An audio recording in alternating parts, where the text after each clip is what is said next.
إن الحمد لله نحمده ونستعينه ونؤمن به ونتوكل عليه ونعوذ بالله من شرور أنفسنا ومن سيئات أعمالنا من يهده الله فلا مضل له ومن يضلل فلا هادي له وأشهد أن لا إله إلا الله وحده لا شريك له وأشهد أن محمدًا عبده ورسوله أرسله بالهدى ودين الحق ليظهره على الدين كله وكفى بالله شهيدا اللهم صل على محمد وعلى آل محمد كما صليت على إبراهيم وعلى آل إبراهيم وبارك على محمد وعلى آل محمد كما باركت على إبراهيم وعلى آل إبراهيم إنك حميد مجيد أما بعد فإن خير الحديث كتاب الله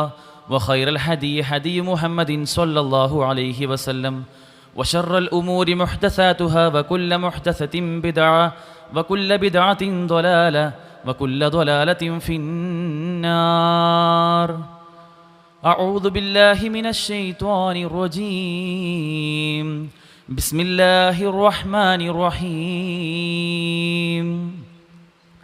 يا أيها الذين آمنوا اتقوا الله حق تقاته ولا تموتن إلا وأنتم مسلمون يا أيها الناس اتقوا ربكم الذي خلقكم من نفس واحدة وخلق منها زوجها وبث منهما رجالا كثيرا ونساء واتقوا الله الذي تساءلون به والأرحام إن الله كان عليكم رقيبا يا أيها الذين آمنوا اتقوا الله وقولوا قولا سديدا يصلح لكم أعمالكم ويغفر لكم ذنوبكم ومن يطع الله ورسوله فقد فاز فوزا عظيما وما ينطق عن الهوى إن هو إلا وحي يوحى. സ്നേഹം നിറഞ്ഞ സത്യവിശ്വാസികളെ, വിശ്വാസിനികളെ, സർവ്വലോകരക്ഷിതാവും സർവ്വ അനുഗ്രഹങ്ങളുടെയും ദാതാവുമായ അള്ളാഹുവിൻ്റെ വിധിവിലക്കുകൾ, അവൻ്റെ ആജ്ഞാനിർദ്ദേശങ്ങൾ പൂർണ്ണമായും പാലിച്ച് അവൻ്റെ മുത്തഖികളുടെ കൂടെ അവരുടെ പാത പിന്തുടർന്ന് ജീവിക്കാൻ അള്ളാഹു നമുക്ക് ഏവർക്കും തൗഫീഖ് നൽകി അനുഗ്രഹിക്കുമാറാകട്ടെ.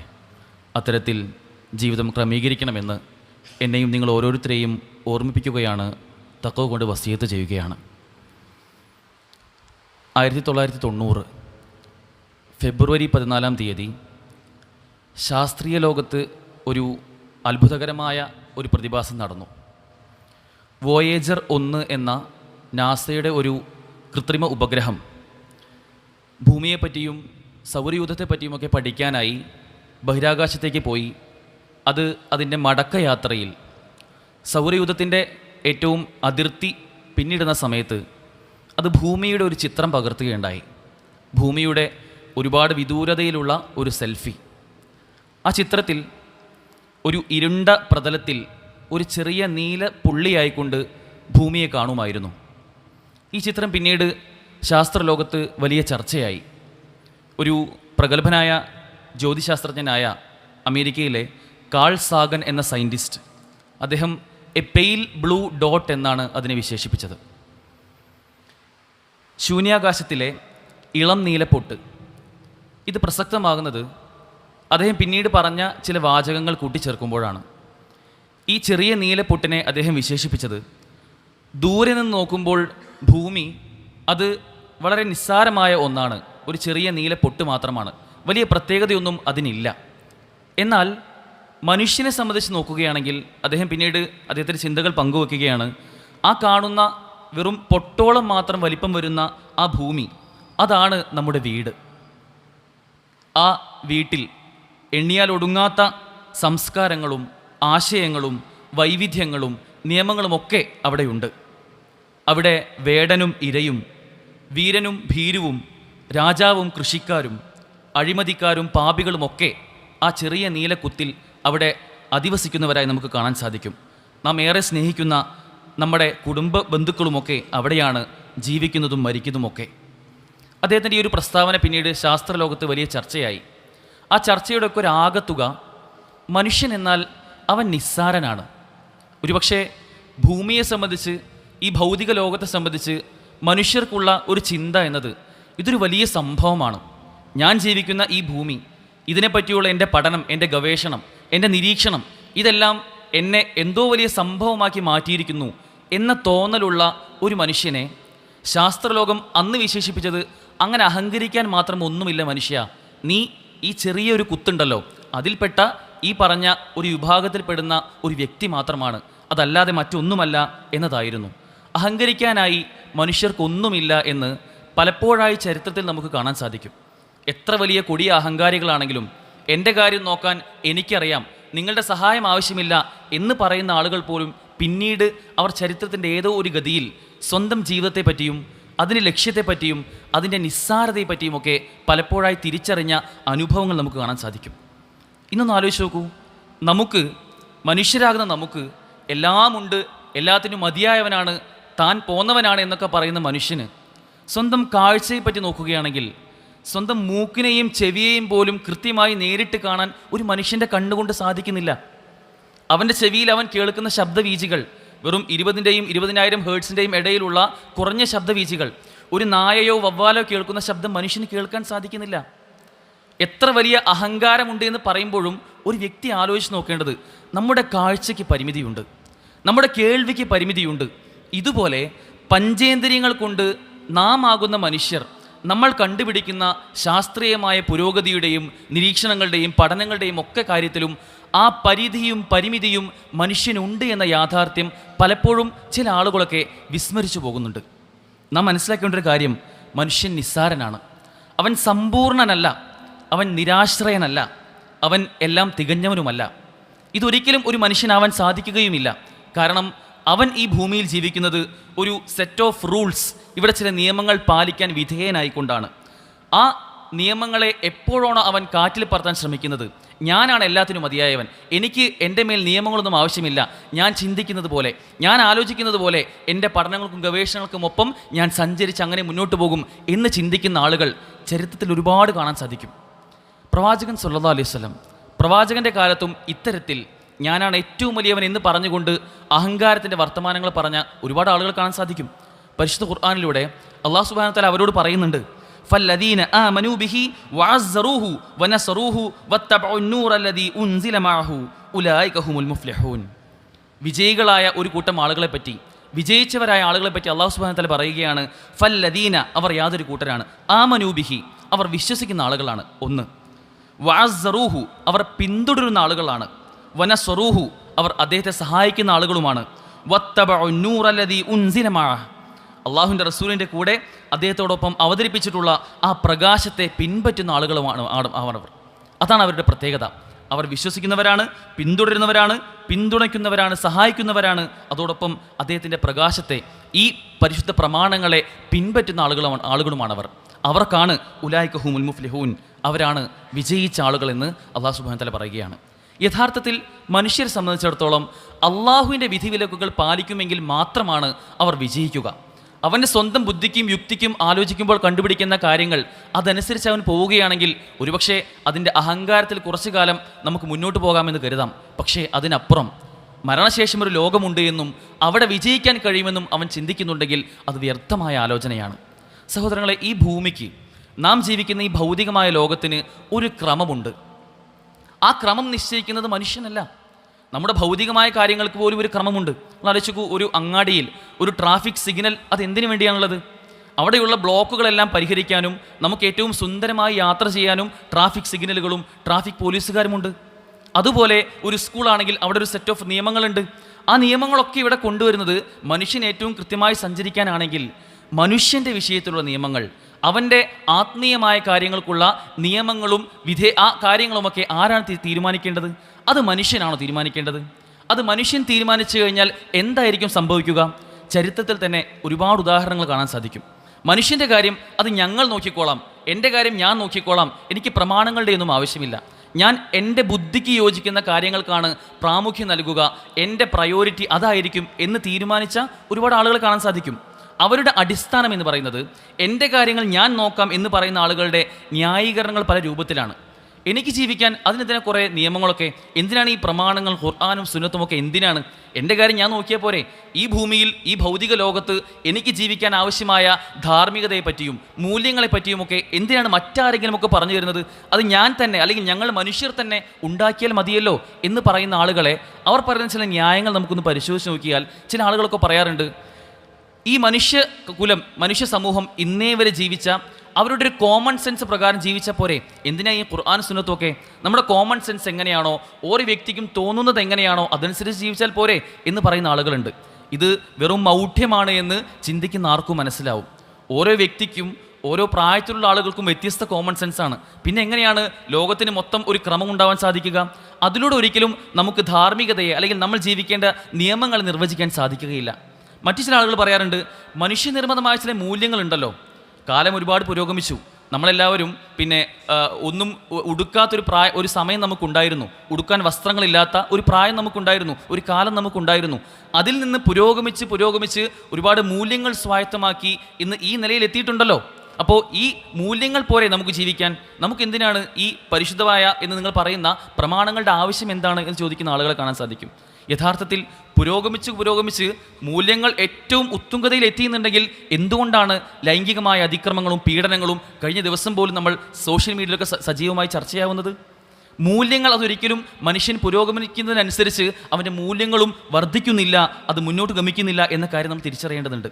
മറ്റു ചില ആളുകൾ പറയാറുണ്ട്, എനിക്ക് പ്രമാണങ്ങളുടെ ഒന്നും ആവശ്യമില്ല, മതം പറയുന്ന ചില നിയമങ്ങളുടെ ആവശ്യം എനിക്കില്ല, ഞാൻ തീരുമാനിക്കുക ചില ഭൗതികമായ ഇസങ്ങളെ പറ്റിയായിരിക്കും. ഈ ഇസങ്ങൾ എന്തൊക്കെയാണോ പറയുന്നത്, മനുഷ്യരുണ്ടാക്കിയ ചില ഭൗതികമായ ചില ആശയധാരകൾ, അത് പറയുന്നതിനനുസരിച്ചായിരിക്കും ഞാൻ മുന്നോട്ട് പോവുക എന്ന് പറയുന്ന ആളുകളുണ്ട്. ഫെമിനിസം, ലിബറലിസം തുടങ്ങിയ പല ഭൗതികമായ പ്രത്യയശാസ്ത്രങ്ങളും അന്ധമായി പിന്തുടരുന്ന ചില ആളുകൾ. എന്നാൽ അതിൻ്റെയൊക്കെ അവസ്ഥ എവിടെയാണെന്ന് നമുക്ക് ഒന്ന് പരിശോധിച്ച് നോക്കിക്കഴിഞ്ഞാൽ മനസ്സിലാകുന്നതാണ്. ഇന്ന് എല്ലാം ചവറ്റുകൊട്ടയിൽ എറിയുന്ന, ധാർമ്മികമായി ഏറ്റവും അധപ്പതിച്ച് പോകുന്ന ആളുകളുടെ കൂട്ടത്തിലാണ് ഈ ഇസങ്ങളുടെ പിന്തുടർച്ചക്കാർ ഇന്ന് എത്തിയിട്ടുള്ളത് നമുക്ക് കാണാൻ സാധിക്കും. മറ്റു ചില ആളുകൾ പറയും, പ്രമാണം, ഖുർആൻ അല്ലെങ്കിൽ സുന്നത്ത്, ഇസ്ലാമിക നിയമങ്ങൾ അതിൻ്റെ ആവശ്യമില്ല, നമുക്ക് രാജ്യത്തിൻ്റെ ഭരണഘടന സ്വീകരിക്കാം, ഇവിടെയുള്ള കോൺസ്റ്റിറ്റ്യൂഷൻ, ഇവിടെ ഭരണഘടനയുണ്ട്, അതാണ് നമുക്ക് നിയമമാക്കി സ്വീകരിക്കേണ്ടത്. അതല്ലാതെ ഇപ്പോൾ കോൺസ്റ്റിറ്റ്യൂഷന് വിരുദ്ധമായ ഒരു മതനിയമം ഉണ്ടെങ്കിൽ അതൊന്നും പാലിക്കേണ്ട ആവശ്യമില്ല, രാജ്യത്തിൻ്റെ നിയമമാണ് ഏറ്റവും വലുത് എന്ന് പറയുന്ന ആളുകളെയും കാണാൻ സാധിക്കും. നിയമങ്ങൾ നമ്മൾ അനുസരിക്കണം, പക്ഷേ മതത്തെ ബാധിക്കുന്ന നിയമങ്ങളുണ്ടെങ്കിൽ ഇവിടെ നിയമങ്ങളാണ് ഏറ്റവും വലുത്, രാജ്യത്തെ കോൺസ്റ്റിറ്റ്യൂഷനാണ് ഏറ്റവും വലുത് എന്ന് പറയുന്ന ആളുകൾ എന്തുകൊണ്ടാണ് നമ്മുടെ ഭരണഘടന അത് വീണ്ടും കാലങ്ങൾക്കനുസരിച്ച് മാറുന്നതിനനുസരിച്ച് ഓരോ വ്യക്തിക്കും സമൂഹത്തിനും അനുസരിച്ച് എന്തുകൊണ്ടാണ് അതിൽ ഭേദഗതികൾ വരുന്നതിനെ പറ്റി ചർച്ച ചെയ്യാത്തത്? ഭരണഘടന എത്ര തവണ ഭേദഗതി ചെയ്തിട്ടുണ്ട്? ഓരോ നിയമങ്ങൾ പണ്ടുണ്ടായിരുന്ന നിയമങ്ങളല്ല ഇന്നുള്ളത്. ഇതൊന്നും അവർക്ക് ഉത്തരമുണ്ടാവില്ല. അവർ സ്വീകരിക്കുക ഞങ്ങൾക്ക് ഭരണഘടനയാണ് ഏറ്റവും വലുത് എന്ന് പറയുന്ന ചില ന്യായങ്ങൾ, അല്ലെങ്കിൽ ശാസ്ത്രമാണ് ഏറ്റവും വലുത്. ഇവിടെ ഖുർആനും സുന്നത്തും എന്ത് പറയുന്നു അതൊന്നുമല്ല എൻ്റെ വിഷയം. ശാസ്ത്രീയമായി ഓരോ വിഷയങ്ങളും കൃത്യമായി തീരുമാനിക്കാൻ കഴിയുന്നുണ്ടോ അതാണ് ഞാൻ പ്രമാണമായി സ്വീകരിക്കുക എന്നും പറയുന്ന ശാസ്ത്രമാത്രവാദികളെ നമുക്ക് കാണാൻ സാധിക്കും. ഞാൻ ഈ പറഞ്ഞത് ഇങ്ങനെ ഭൗതികമായി മനുഷ്യൻ്റെ ധാർമ്മികതയെയും അവൻ ജീവിക്കേണ്ട നിയമങ്ങളെയുമൊക്കെ നോക്കിക്കാണുന്ന പല ആംഗിളുകളുണ്ട്. ഇത്തരം ആളുകൾക്കൊക്കെ സംഭവിച്ച ഏറ്റവും വലിയ അപജയം എന്നത്, അവരുടെ പരാജയം എന്നത്, മനുഷ്യയുക്തിക്കും മനുഷ്യബുദ്ധിക്കും അനുസരിച്ചാണ് അവർ ഇതിനെയെല്ലാം നിർവചിക്കാൻ ശ്രമിച്ചത്.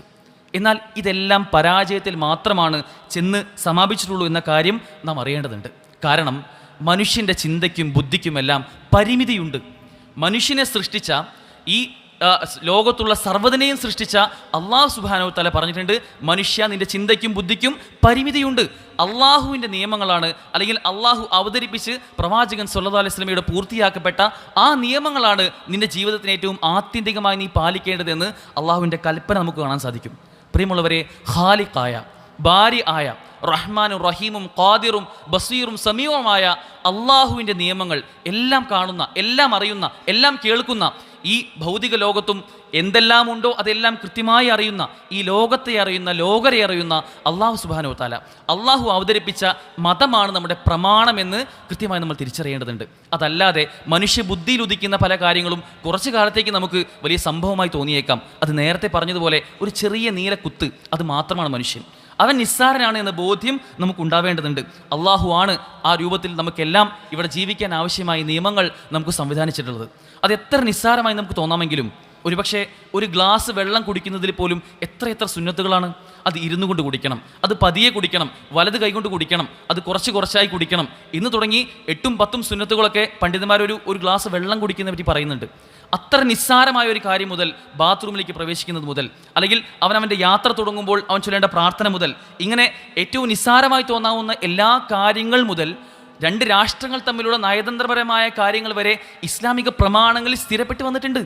അത്രമേൽ സമ്പൂർണമായ ഈ പ്രമാണങ്ങളെ പലപ്പോഴും ചിലർ നിസ്സാരവൽക്കരിക്കുന്നത്, അതിപ്പോൾ പ്രവാചകൻ പറഞ്ഞതല്ലേ, റസൂൽ പറഞ്ഞു എന്നല്ലേ ഉള്ളൂ എന്ന് പറയുന്ന ആളുകളെ കാണാൻ സാധിക്കും. പരിശുദ്ധ ഖുർആൻ സൂറത്തു നജ്മിൽ പറഞ്ഞ വാചകമാണ് ആമുഖത്തിൽ ഓതി വെച്ചത്. പ്രവാചകൻ സല്ലല്ലാഹു അലൈഹി വസല്ലം സ്വന്തമായിട്ടാണ് ഇത്തരം കാര്യങ്ങളൊക്കെ പറഞ്ഞതെന്ന് നിങ്ങൾ ചിന്തിക്കുന്നുണ്ടോ? വമാ യൻതിഖു അനിൽ ഹവാ ഇൻ ഹുവ ഇല്ലാ വഹ്യു യൂഹാ. അദ്ദേഹം സ്വന്തം ഇച്ഛപ്രകാരം ഒരിക്കലും സംസാരിക്കുകയില്ല. ഇൻ ഹുവ ഇല്ലാ വഹ്യു യൂഹാ, അത് അദ്ദേഹത്തിന് നൽകപ്പെട്ട വഹി അല്ലാതെ മറ്റൊന്നുമല്ല.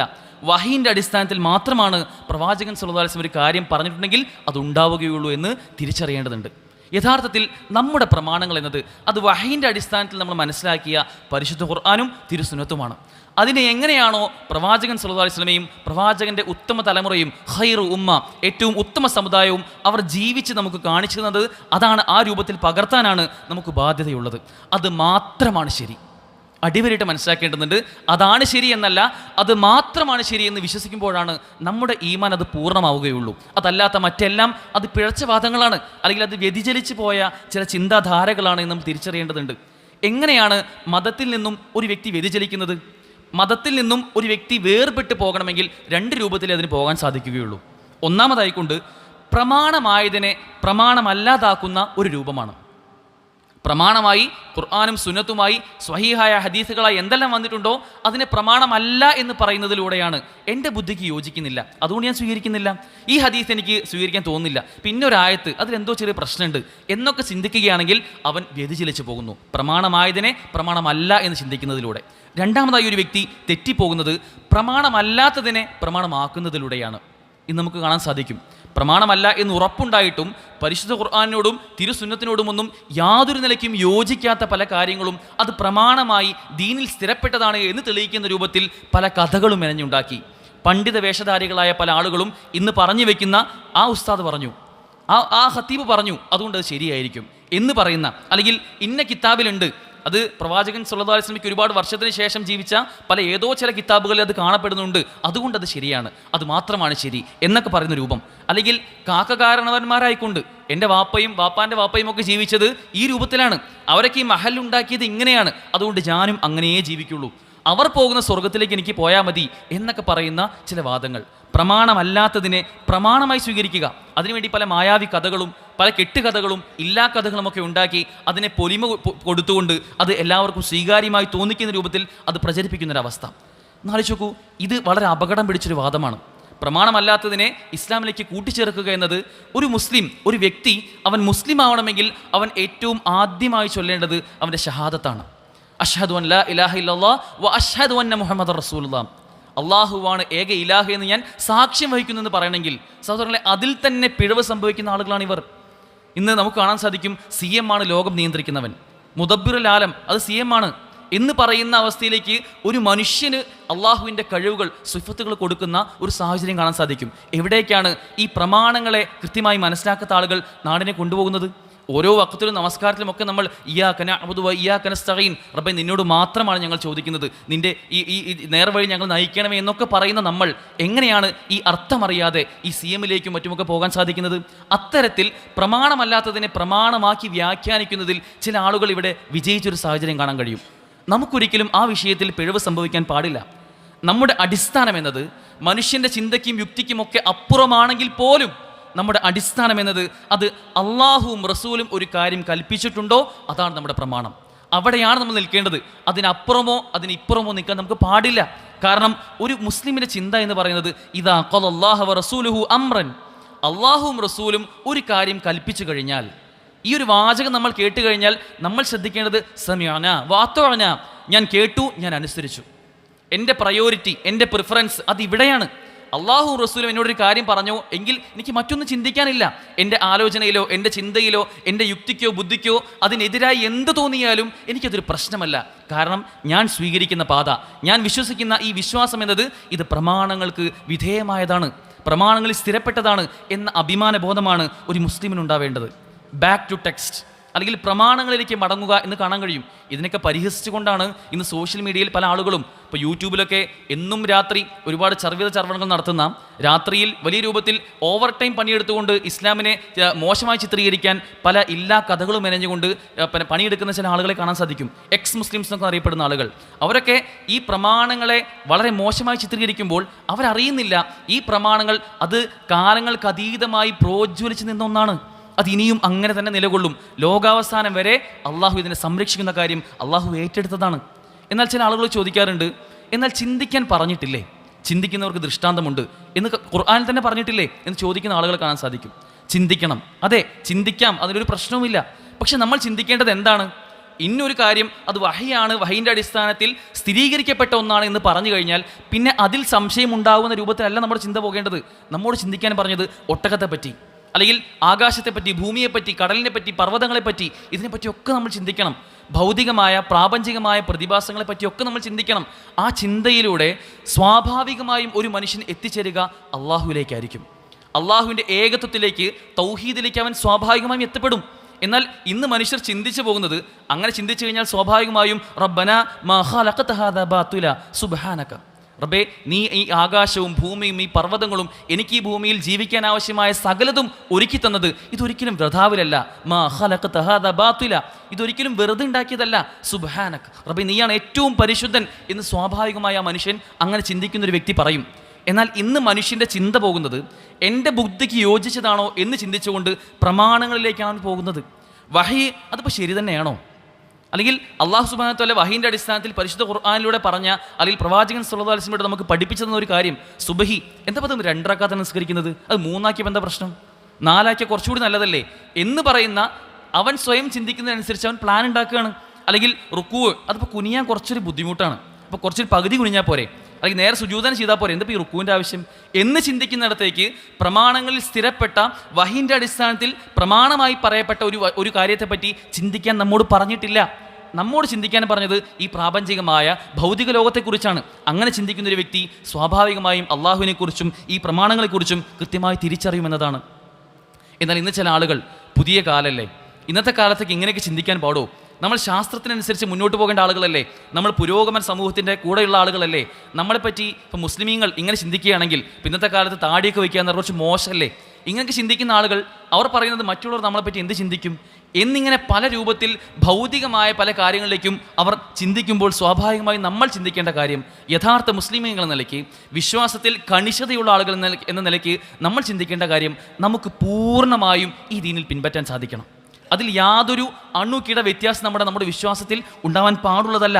അങ്ങനെ വിശ്വാസത്തിൽ വ്യതിയാനമുണ്ടായ, അവരുടെ ചിന്തകളിൽ അവരുടെ യുക്തിക്ക് പ്രാധാന്യം നൽകിയ ചില ആളുകളാണ് ഷിയാക്കളായ ആളുകൾ, ഖവാരിജുകൾ, അല്ലെങ്കിൽ മുഅ്തസിലിയാക്കൾ. അവരുടെ ചിന്ത എന്നത് അവർക്ക് ബുദ്ധിക്ക് യോജിച്ച ചില കാര്യങ്ങൾ മാത്രമാണ് അവർ സ്വീകരിക്കുക. അവർക്ക് സംസം വെള്ളത്തിന് പ്രത്യേകത ഉണ്ടാവില്ല, ഹജറുൽ അസ്വദിന് പ്രത്യേകത ഉണ്ടാവില്ല. എന്തെല്ലാമാണോ സ്വഹീഹായ ഹദീസുകളിൽ, ഈച്ചയുമായി ബന്ധപ്പെട്ട ഹദീസ്, ഇതിനൊക്കെ പല രൂപത്തിൽ നിരാകരിക്കുന്ന, എൻ്റെ ബുദ്ധിക്കും പുതിയ ശാസ്ത്രത്തിനും യോജിക്കാത്ത ചില കാര്യങ്ങൾ അത് പ്രമാണമല്ല എന്ന് ചിന്തിക്കുന്ന ചില ആളുകൾ, ആ അവസ്ഥയിലേക്ക് അവർ പോകാനുള്ള കാരണം അവർ പ്രമാണങ്ങളെ തൊട്ട് അവർ വ്യതിചലിച്ച് പോയി എന്നുള്ളതാണ്. യഥാർത്ഥ പ്രമാണങ്ങളിൽ നിന്നും തെറ്റിപ്പോയത് കൊണ്ടാണ് അത്തരം ചിന്താധാരയിലേക്ക് അവർ പോകാനുള്ള കാരണം. യഥാർത്ഥത്തിൽ നമ്മുടെ മാതൃക എന്നത് പ്രവാചകൻ സല്ലല്ലാഹു അലൈഹി വസല്ലമയും പ്രവാചകൻ്റെ ജീവിതം അപ്പടി ഒപ്പിയെടുത്ത പ്രവാചകൻ സല്ലല്ലാഹു അലൈഹി വസല്ലമയുടെ സ്വഹാബിമാരുമാണ് റളിയല്ലാഹു അൻഹും അജ്മഈൻ. പ്രവാചകനെ അപ്പടി ഒപ്പിയെടുത്ത സ്വഹാബത്ത്. സഹോദരങ്ങൾ, ഒരു ചരിത്രത്തിൽ കാണാൻ സാധിക്കും, പ്രവാചകൻ സല്ലല്ലാഹു അലൈഹി വസല്ലമ ഒരിക്കൽ നമസ്കരിക്കാൻ നിൽക്കുകയാണ്. അന്നത്തെ പള്ളി എന്ന് വെച്ചാൽ ഇന്നത്തെ പോലെ ഒരു സുസൗകര്യമുള്ള ആഡംബര പള്ളിയൊന്നും അല്ല അന്നുള്ളത്. അന്ന് മദീനയിൽ അവിടെ മണൽത്തരികളിൽ നമസ്കരിക്കുന്ന ഒരു രൂപമായിരുന്നു ഉണ്ടായിരുന്നത്. അങ്ങനെ നമസ്കരിക്കുന്ന സമയത്ത് പ്രവാചകൻ സല്ലല്ലാഹു അലൈഹി വസല്ലം അന്ന് ചെരുപ്പ് ധരിച്ചുകൊണ്ട് നമസ്കരിക്കാനുള്ള അനുവാദമുള്ള സമയമുണ്ടായിരുന്നു. അങ്ങനെ ചെരുപ്പ് ധരിച്ചുകൊണ്ട് നമസ്കരിക്കുന്ന സമയത്ത് പ്രവാചകൻ സല്ലല്ലാഹു അലൈഹി വസല്ലം ഇമാമത്ത് നിന്ന് നമസ്കാരം തുടങ്ങിയതിന് ശേഷം പ്രവാചകന് വഹി ലഭിക്കുകയാണ്. ജിബ്രീൽ അലൈഹിസ്സലാം വന്നുകൊണ്ട് പറയുകയാണ്, പ്രവാചകരെ, താങ്കളുടെ ചെരുപ്പിനടിയിൽ കുറച്ച് മാലിന്യമുണ്ട്, അത് ഒഴിവാക്കണമെന്ന് പറഞ്ഞപ്പോൾ റസൂൽ ആ ചെരുപ്പ് നേരെ മാറ്റി വെക്കുകയാണ്. നമസ്കാരത്തിനിടയിൽ തന്നെ ആ ചെരുപ്പൂരി 2 ഭാഗത്തേക്ക് വെക്കുകയാണ്. ഇത് ശ്രദ്ധയിൽപ്പെട്ടപ്പോൾ പിന്നിൽ നിന്ന് നമസ്കരിക്കുന്ന സ്വഹാബിമാരൊക്കെ അതേ സമയത്ത് തന്നെ ചെരുപ്പ് മാറ്റി വയ്ക്കുകയാണ്. അപ്പോൾ നമസ്കാരത്തിന് ശേഷം റസൂൽ ഇത് കണ്ടപ്പോൾ റസൂൽ സ്വഹാബിമാരോട് ചോദിച്ചു, നിങ്ങൾ എന്താ ഈ ചെയ്തത്? അപ്പോൾ റസൂൽ, താങ്കൾ അങ്ങനെ ചെയ്തത് ഞങ്ങൾ ശ്രദ്ധിച്ചു, അതുകൊണ്ടാണ് ഞങ്ങളുടെയും ചെരുപ്പ് മാറ്റി വെച്ചത് എന്നവർ പറയുകയാണ്. അപ്പോൾ റസൂൽ സല്ലല്ലാഹു അലൈഹി വസല്ലം അവർക്ക് പറഞ്ഞു കൊടുക്കുന്നുണ്ട്, എൻ്റെ ചെരുപ്പിനടിയിൽ അത് കുറച്ച് മാലിന്യമുണ്ട് എന്ന് എനിക്ക് വഹി ലഭിച്ചു, ജിബ്രീൽ അലൈഹി സ്വലം എനിക്ക് പറഞ്ഞു തന്നു, അതുകൊണ്ടാണ് ഞാനത് മാറ്റി വെച്ചത് എന്ന് പറഞ്ഞ് അവർ തിരുത്തുന്ന ഒരു അവസ്ഥ ഉണ്ടായിരുന്നു. അത്രമേൽ പ്രവാചകൻ സല്ലല്ലാഹു അലൈഹി വസല്ലമയെ, പ്രവാചകൻ്റെ ഓരോ ആജ്ഞാനിർദ്ദേശങ്ങളെയും പ്രവാചകൻ്റെ മൗനത്തെ പോലും കൃത്യമായി ജീവിതത്തിൽ പ്രാവർത്തികമാക്കിയ സ്വഹാബിമാരാണ് നമ്മുടെ മാതൃക. അവരെങ്ങനെയാണോ ഈ ദീനിനെ മനസ്സിലാക്കിയത് അതുപോലെ മനസ്സിലാക്കാൻ നമുക്ക് സാധിക്കണം. അതിൽ യാതൊരു വിശ്വാസത്തിൻ്റെതായ ഒരു വ്യതിചലനവും ഒരു വ്യതിയാനവും നമ്മുടെ ജീവിതത്തിൽ ഉണ്ടായിക്കൂടാ. നമുക്കറിയാവുന്ന ചരിത്രമാണ് ഇസ്രാ മിറാജ് വേള. പ്രവാചകൻ സല്ലല്ലാഹു അലൈഹി വസല്ലം ഒരു രാത്രി കൊണ്ട് മക്കയിലെ മസ്ജിദുൽ ഹറമിൽ നിന്നും ഫലസ്തീനിലെ ബൈത്തുൽ മുഖദ്ദസിലേക്കും ശേഷം 7 ആകാശവും കടന്ന് തിരിച്ച് മക്കയിലേക്ക് എത്തി എന്ന് പറയുന്ന ആ വാർത്ത പിറ്റേ ദിവസം രാവിലെ മക്കയിൽ മൊത്തം പ്രചരിക്കുകയാണ്. ശത്രുക്കൾ ഇത് വലിയൊരു അവസരമായിട്ട് എടുത്തു.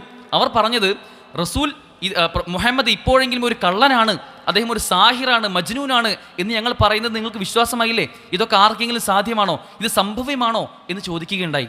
ഈ വാർത്ത അങ്ങനെ അബൂബക്കർ റളിയല്ലാഹു അൻഹുവിലേക്കും എത്തി. അദ്ദേഹത്തോട് ചോദിക്കുന്നുണ്ട്, മുഹമ്മദ് ഇങ്ങനെ പറയുന്നതായി കേട്ടു, ഇപ്പോഴെങ്കിലും മനസ്സിലായില്ലേ അദ്ദേഹം ഒരു കള്ളനാണ് എന്ന് പറഞ്ഞപ്പോൾ അദ്ദേഹം തിരിച്ചു ചോദിച്ച ചോദ്യമുണ്ട്, റസൂൽ ഇത് പറഞ്ഞോ?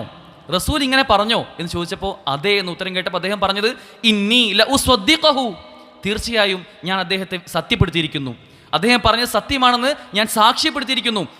അതിനുശേഷം അദ്ദേഹത്തോട് ചോദിക്കുമ്പോൾ അദ്ദേഹം പറഞ്ഞൊരു മറുപടിയുണ്ട്. അദ്ദേഹം പറയുകയാണ്, റസൂൽ സല്ലല്ലാഹു അലൈഹി വസല്ലമയ്ക്ക് എല്ലാ ദിവസവും 7 ആകാശങ്ങൾക്ക് മുകളിൽ നിന്ന് അള്ളാഹുവിൻ്റെ കൽപ്പനകൾ വഹിയായി ലഭിക്കും എന്ന് വിശ്വസിക്കുന്ന വ്യക്തിയാണ് ഞാൻ. പിന്നെ എന്താണ് ഈ ഒരു ചെറിയ കാര്യം ഇത് നടക്കുമെന്ന് വിശ്വസിക്കാൻ എനിക്ക് പ്രയാസം ഉണ്ടാവുക എന്ന് പറഞ്ഞ ആ സ്വഹാബിമാരാണ് നമ്മുടെ മാതൃക. നമുക്ക് പ്രമാണങ്ങളിൽ സ്ഥിരപ്പെട്ട് പരിശുദ്ധ ഖുർആനിലും തിരു ഹദീസുകളിലും വന്ന ഒരു വിഷയം നമ്മൾ പഠിക്കാൻ, നമുക്ക് മനസ്സിലാക്കാൻ സാധിച്ചിട്ടുണ്ടെങ്കിൽ പിന്നെ അത് വിശ്വസിക്കുക എന്നത് നമ്മുടെ ബാധ്യതയായിക്കൊണ്ട് നാം മനസ്സിലാക്കേണ്ടതുണ്ട്. ഇനി അത് വിശ്വസിച്ചില്ലെങ്കിലോ? എന്താണ് ഇതിൽ നിന്ന് വ്യതിചലിച്ചാൽ ഉണ്ടാവുക? ആ വ്യക്തിക്ക് ഇഹലോകത്തും പരലോകത്തും ഒക്കെ വലിയ നഷ്ടമായിരിക്കും സംഭവിക്കുക. വമൻ അഅറദ അൻ ദിക്രി ഫഇന്ന ലഹു മഈശതൻ ദൻക. അങ്ങനെ വ്യതിചലിച്ചു പോയൊരു വ്യക്തി അതിൻ്റെ ഉത്ബോധനത്തെ വിട്ട് വലവൻ തിരിഞ്ഞു കളഞ്ഞു കഴിഞ്ഞാൽ ഫഇന്ന ലഹു മഈശതൻ ദൻക, അവൻ്റെ ജീവിതത്തെ, അവൻ്റെ ഈ ഭൂമിയിലെ ജീവിതത്തെ അത് കുടുസുള്ളതാക്കി, ഇടുങ്ങിയ ജീവിതമാക്കി അല്ലാഹു സുബ്ഹാനഹു വ തആല മാറ്റുമെന്നതാണ്. അതുകൊണ്ട് നമ്മുടെ വിശ്വാസത്തെ ഏറ്റവും കൃത്യമായി പ്രമാണങ്ങളിൽ ഉറച്ചു നിർത്താൻ ഒന്നാമതായി നമുക്ക് വേണ്ടത് ആത്മാർത്ഥമായ പ്രാർത്ഥനയാണ്.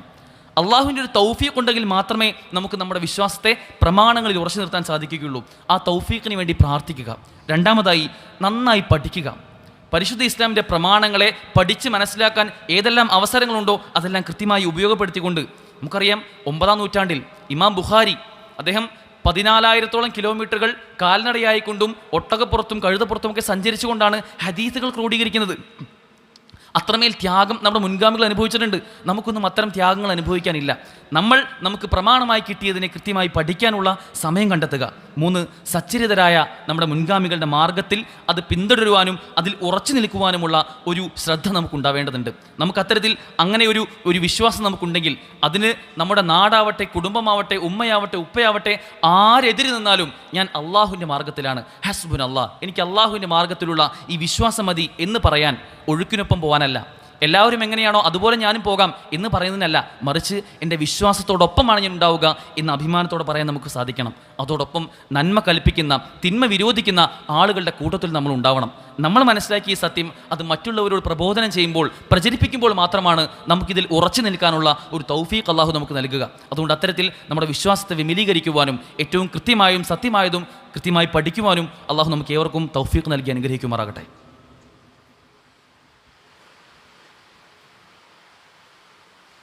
അൽഹംദുലില്ലാഹ് വസ്സലാത്തു വസ്സലാമു അലാ റസൂലില്ലാഹ് വഅലാ ആലിഹി വസഹ്ബിഹി അജ്മഈൻ അമ്മാ ബഅദ്.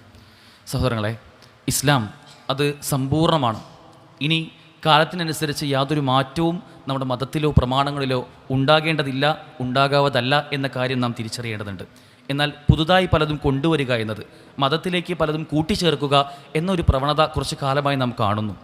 ഒരു പക്ഷേ ഇനി റബീഉൽ അവ്വൽ അങ്ങ് തുടങ്ങുമ്പോൾ നമുക്ക് കാണാൻ സാധിക്കുന്ന പല രൂപത്തിലുള്ള ബിദ്അത്തുകൾ, ഹദ്ദാദുകളും റാത്തീബുകളും മൗലൂദുമൊക്കെ നമ്മുടെ നാട്ടിൽ പോലും പ്രചരിച്ചു വരുമ്പോൾ നമുക്ക് വലിയ ഉത്തരവാദിത്തമുണ്ട്. പ്രമാണങ്ങളിൽ എന്താണോ സ്ഥിരപ്പെട്ടത് അതിനോടൊപ്പം നിൽക്കാനുള്ള ഒരു ശ്രദ്ധ നമുക്ക് ഏവർക്കും ഉണ്ടാവേണ്ടതുണ്ട്. ഇസ്ലാം അത് സാർവകാലികമാണ്, എല്ലാ കാലത്തേക്കും ഉള്ളതാണ്. നാം ഏവരും വിശ്വസിക്കുന്നത് പോലെ അത് ഒരു കാലത്തെ ഒരു പ്രായമാകുമ്പോൾ, ഒരു കാലമാകുമ്പോൾ സമൂഹം ഒന്നിച്ചെങ്ങനെയാണോ ചിന്തിക്കുന്നത് അതുപോലെ വക്രീകരിച്ച് പോകേണ്ട ഒന്നല്ല. സമൂഹത്തിലെല്ലാവരും ഓണം ആഘോഷിക്കുമ്പോൾ അത് മറ്റൊരു മതത്തിൻ്റെ വിശ്വാസമാണ്, അതിൻ്റെ ഭാഗമാണ് എന്ന് വിശ്വസിക്കുന്ന നമുക്ക് ലക്കും ദീനുക്കും വലിയ ദീൻ, എൻ്റെ മതവിശ്വാസ പ്രകാരം ഇത് പാടുള്ളതല്ല, ഇത് ചെയ്യാൻ പാടുള്ളതല്ല, ഇതിൻ്റെ വിശ്വാസത്തിന് നിരക്കാത്തതാണ്, അതുകൊണ്ട് താങ്കളത് ആഘോഷിച്ചോളൂ, എനിക്കത് വേണ്ട എന്ന് വളരെ ഗുണകാംക്ഷയോടുകൂടി ഓണാഘോഷത്തിന് ക്ഷണിക്കുന്ന ഒരു സുഹൃത്തിനോട് പറയാൻ നമുക്ക് സാധിക്കണം. അപ്പോഴാണ് നമ്മുടെ വിശ്വാസത്തിൽ, നമ്മുടെ പ്രമാണത്തിൽ നമുക്ക് ഉറച്ചു നിൽക്കാൻ സാധിക്കുക. അങ്ങനെ നമ്മുടെ ബുദ്ധിക്കും ചിന്തിക്കും ഒന്നും യോജിക്കാത്തതാണെങ്കിൽ പോലും നമ്മൾ യഥാർത്ഥത്തിൽ പ്രമാണങ്ങളോടൊപ്പം സ്വഹീഹായ ഹദീസുകളും ഖുർആനുമൊക്കെ അത്രമേൽ ഏറ്റെടുത്തുകൊണ്ട് അതിൽ യാതൊരു വിശ്വാസ ദൗർബല്യങ്ങളും ഇല്ലാത്ത രൂപത്തിൽ മുന്നോട്ട് പോകാൻ നമുക്ക് സാധിക്കേണ്ടതുണ്ട്. അള്ളാഹു അതിനുള്ള തൗഫീഖ് നമുക്ക് ഏവർക്കും നൽകി അനുഗ്രഹിക്കുമാറാകട്ടെ. പ്രമാണങ്ങളെ കൃത്യതയോടെ മുറുകെ പിടിക്കാൻ അള്ളാഹു നമുക്ക് തൗഫീഖ് നൽകി അനുഗ്രഹിക്കുമാറാകട്ടെ. അള്ളാഹുവിൻ്റെ യഥാർത്ഥ മുത്തഖീങ്ങളിൽ സിറാത്തുൽ മുസ്തഖീമിൽ സഞ്ചരിക്കാനും അങ്ങനെ സ്വർഗ്ഗത്തിൽ ഒരുമിച്ച് കൂടാനുമുള്ള തൗഫീഖ് അള്ളാഹു നമുക്ക് ഏവർക്കും നൽകി അനുഗ്രഹിക്കുമാറാകട്ടെ. നമ്മൾ സംഭവിച്ചു പോയിട്ടുള്ള തെറ്റുകുറ്റങ്ങൾ അള്ളാഹു പുറത്ത് മാപ്പാക്കി തരുമാറാകട്ടെ. നമ്മളിൽ നിന്ന് മരണപ്പെട്ടു പോയ നമ്മുടെ മുൻഗാമികൾ, ഉമ്മമാർ, ഉപ്പമാർ, അള്ളാഹു അവർക്കെല്ലാം മഗ്ഫിറത്തും റഹ്മത്തും നൽകി അനുഗ്രഹിക്കുമാറാകട്ടെ. ജീവിതം ഹൈറാവുന്ന കാലത്തോളം ആയുസ് നീട്ടിത്തരാനും മരണം എപ്പോഴാണോ ഹൈറാവുന്നത് അപ്പോൾ കലിമത്ത് തൗഹീദ് ഉച്ചരിച്ചുകൊണ്ട് നെറ്റിത്തടത്തിൽ വിയർപ്പുതുള്ളികളുമായി മരിക്കുന്ന ആളുകളുടെ കൂട്ടത്തിൽ അള്ളാഹു നമ്മെ ഏവരെയും ഉൾപ്പെടുത്തി അനുഗ്രഹിക്കുമാറാകട്ടെ. അല്ലാഹുമ്മ ഗ്ഫിർ ലിൽ മുഅ്മിനീന വൽ മുഅ്മിനാത്ത് വൽ മുസ്ലിമീന വൽ മുസ്ലിമാത്ത് വൽ അഹ്യാഇ മിൻഹും വൽ അംവാത്ത്. അല്ലാഹുമ്മ അഇസ്സൽ ഇസ്ലാമ വൽ മുസ്ലിമീൻ വഅദിൽ അശ്ശിർക വൽ മുശ്രിക്കീൻ. അല്ലാഹുമ്മ അൻസുർ ഇഖ്വാനനൽ മുജാഹിദീന ഫിൽ ഫിലസ്തീൻ. അല്ലാഹുമ്മ അൻസുർ ഇഖ്വാനനൽ മുജാഹിദീന ഫിൽ ഫിലസ്തീൻ. അല്ലാഹുമ്മ അൻസുർ ഇഖ്വാനനൽ മുജാഹിദീന ഫീ കുല്ലി മകാൻ. റബ്ബനാ ആതിനാ ഫിദ് ദുനിയ ഹസന വഫിൽ ആഖിറതി ഹസനത വഖിനാ അദാബൻ നാർ. റബ്ബനാ തഖബ്ബൽ മിന്നാ ഇന്നക അൻതസ് സമീഉൽ അലീം വതുബ് അലൈനാ ഇന്നക അൻത തവ്വാബുർ റഹീം വഗ്ഫിർ ലനാ യാ ഗാഫിറൽ മുദ്ലിമീൻ വൽഹംദുലില്ലാഹി റബ്ബിൽ ആലമീൻ.